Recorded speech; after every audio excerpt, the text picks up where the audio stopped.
murderers.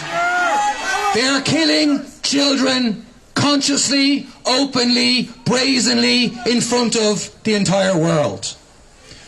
They're bombing hospital after hospital. They're bombing apartment block after apartment block. They're bombing ambulances. They're bombing refugee convoys. They're bombing fishing boats. And they are doing it all, let's be clear, with the support of Genocide Joe in the US, with the support of Britain, with the support of the majority of the European Union. And it reveals the brutal, inhuman logic of this disgusting capitalist system that we have.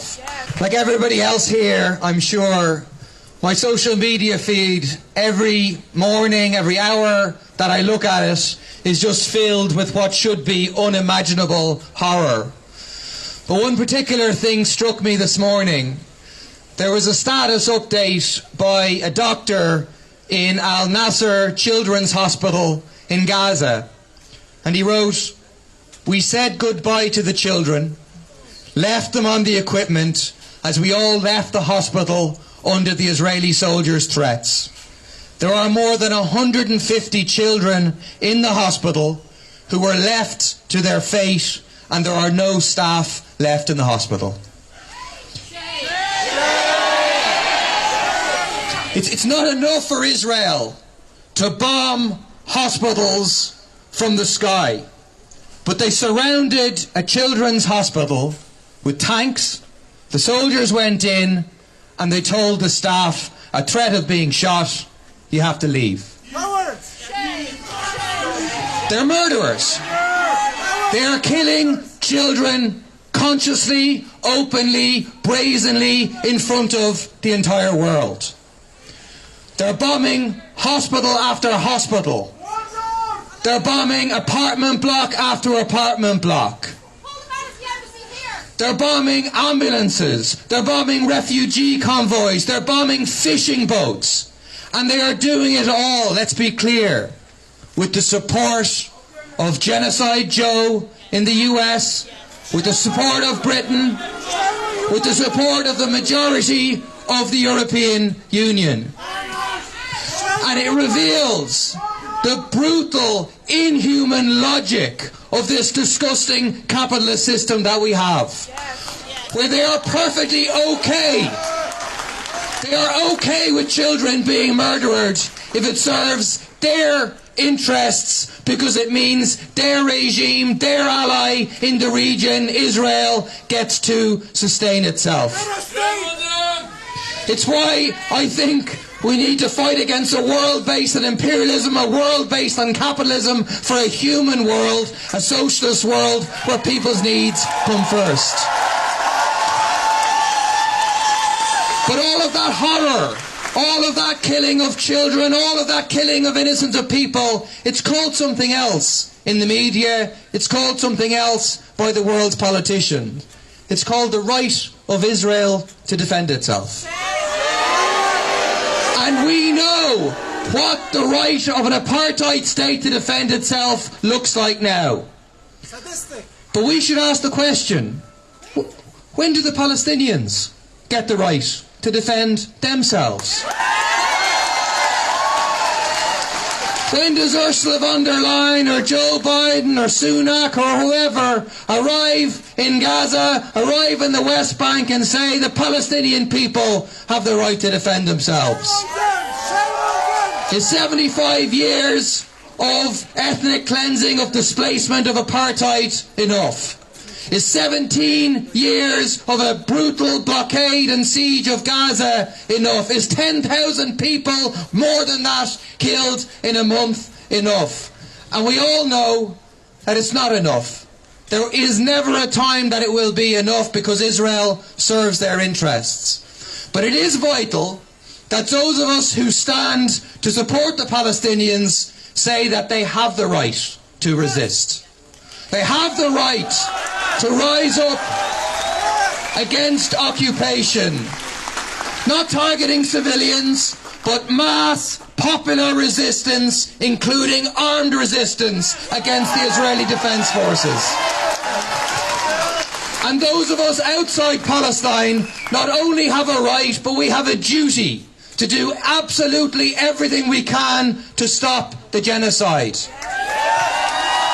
There's an old slogan of the Palestinian left which says the road to Jerusalem begins in Cairo, Damascus and Amman. Right now, as the bombs rain down on Gaza, that road also begins in Dublin. It begins in Belfast, it begins in London, and it begins in the other cities across the world right now where millions of people are mobilising.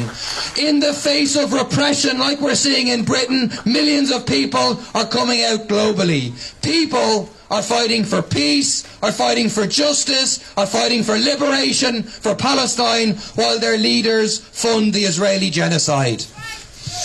And that's why we need tens of thousands on the streets in Dublin in a national demonstration next week. Every single one of us needs to do whatever we can, give out leaflets, talk to our friends, send WhatsApp messages, spread the word that this is the big one. Next Saturday we need to have 10,000 on the streets. We need to have local boycott actions. Like in Derry, they said outside O'Neill's, we're going to have a protest outside O'Neill's if you don't stop stocking Puma products who are complicit in the apartheid regime and the occupation. And the result of that was O'Neill said in Derry, we're not going to stock and sell Puma anymore. Great. And so now we have to say to O'Neill's across the island, well, don't stock Puma anymore anywhere in this country. Just to finish with a message to the Irish government. In the face of genocide taking place in full view of the world, a few hinted words of criticism are not enough. They're nowhere near enough. We need action to isolate Israel, to apply pressure on them to stop and show real solidarity with the Palestinian people. The Irish government must bring a case, as they did against Russia, bring a case against Israel in the International Criminal Court. They have the power to do it. They must use that power. We need to stop the use of Shannon Airport by the US military. We need economic sanctions against Israel. And we need to kick the Israeli ambassador out. They don't want to do any of those things because they want to continue to be a nice, friendly ally of Genocide Joe and US imperialism. So we have to make them do it. So we really need thousands of people outside the Dáil, surrounding the Dáil on Wednesday at 6 p.m. saying you have to vote to expel the ambassador. Yes. Israeli ambassador! Israeli ambassador! Israeli ambassador! See you at the Dáil 6 p.m. on Wednesday. Israeli ambassador! Israeli ambassador! Israeli ambassador! Free, free! Palestine! Free, free! Palestine! Boycott! Israel! Boycott! Israel! From the river to the sea! Palestine will be free! From the river to the sea!